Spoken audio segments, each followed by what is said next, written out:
el tradicional dirigente del Partido Comunista de Venezuela, fallecido ya hace algunos años.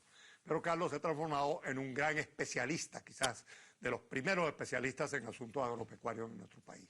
Es un científico.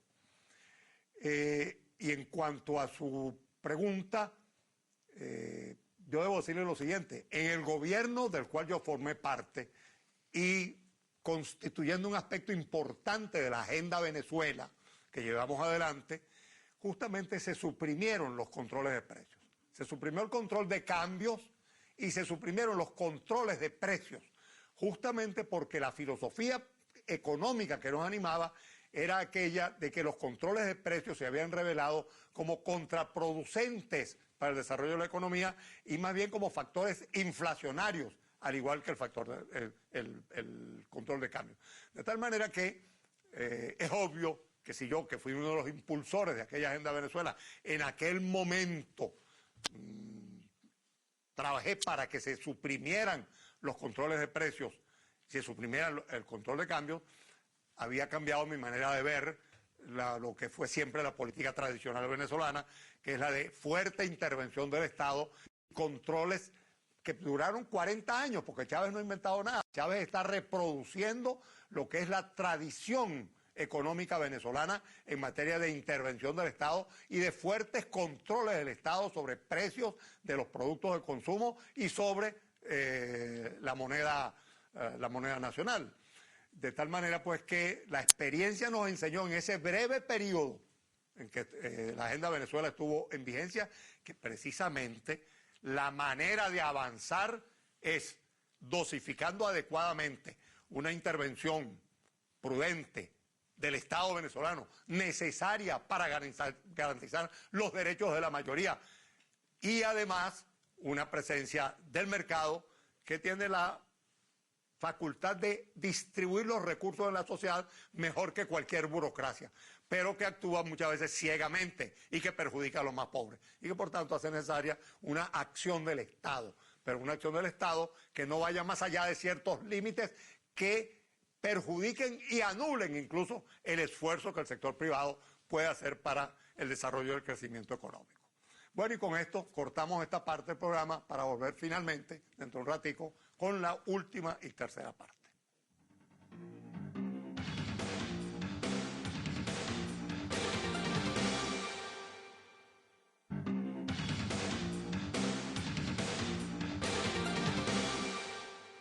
Bueno, vamos con el último inning. Y la primera pregunta es de Carlos Ríos, en Twitter. ¿Debe la Muestra de Unidad Democrática replantear su estrategia para adelantar las primarias? Bueno, como se sabe, yo siempre fui partidario, lo dije aquí, mucho antes de la enfermedad de Chávez, por cierto, que las elecciones primarias para seleccionar el candidato debían hacerse este mismo año, porque me parecía conveniente que la oposición pudiera presentar un candidato lo más pronto posible y arrancar ya el año 2012, desde el 1 de enero, con un candidato en la calle. Además de que hace falta tener un contendor de carne y hueso frente al contendor oficialista. Bueno, ahora sigo pensando lo mismo, creo que efectivamente hay tiempo, creo que los acontecimientos han demostrado que el 12 de febrero es una fecha distante, no conveniente, y que por tanto a la Mesa de Unidad Democrática no le costaría nada replantear un debate sobre la materia y llegar a la conclusión de que lo más conveniente es adelantar la fecha de las primarias. Creo que el mes en que son más factibles de realizar, ya no es ni siquiera octubre, es noviembre, y creo que se pueden realizar perfectamente en noviembre para tener ya todo el mes de diciembre con un candidato en la calle y poder arrancar el 1 de enero con el contendor de Chávez en la calle, dando la batalla. Estoy completamente de acuerdo con esa idea. Vamos a ver la otra pregunta. En el año 2006, el candidato para esa época, que hoy en día vive en Perú, uno de sus eslogan era que él iba a llegar y a cobrar. ¿Qué garantía tenemos hoy en día los venezolanos que para el 2012, en las mismas elecciones que se avecinan, podamos llegar los venezolanos y cobrar? Bueno, la única garantía que tenemos es que ganemos las elecciones. Porque por supuesto el eslogan de Manuel Rosales en esa oportunidad, cuando decía, si gano, cobro, lo que quería significar era que de producirse su victoria electoral y acompañado por el pueblo, obviamente no iba a dejar que le birlaran las elecciones. Desafortunadamente no las ganó y tuvo el gesto de reconocer el triunfo de Hugo Chávez, lo cual me pareció un paso político importantísimo para definir la política que de ahí en adelante seguiría la oposición, aferrándose a una estrategia democrática y comprendiendo que las estaciones electorales son indispensables en el desarrollo de esa estrategia democrática. En esta oportunidad, yo creo que podemos decir lo mismo. Si ganamos, cobramos. ¿Qué quiere decir eso? Sencillamente, si ganamos, haremos que se respete la voluntad del pueblo venezolano. Si alguien tuviera la insensatez de pretender desconocerla, que no creo que ocurra. Vamos a ver la última pregunta. Pero desde hace 8 años este gobierno no quiere sentarse con la Federación Médica a firmar contrato, lo tiene congelado desde el 1 de enero del 2003 y desafortunadamente ha querido acostumbrar a la gente a que le lleguen los aumentos vía decreto. Y de paso, en estos 8 años que han lanzado 8 decretos, al Gremio Médico Nacional con especial dedicación les ha dicho que no le toca por lo menos en 4. ¿Cuál es tu opinión en relación a estas peticiones que estamos haciendo de tener un salario digno, como manda la Constitución, y además tener hospitales dotados para poder resolverle la situación de salud a nuestros conciudadanos?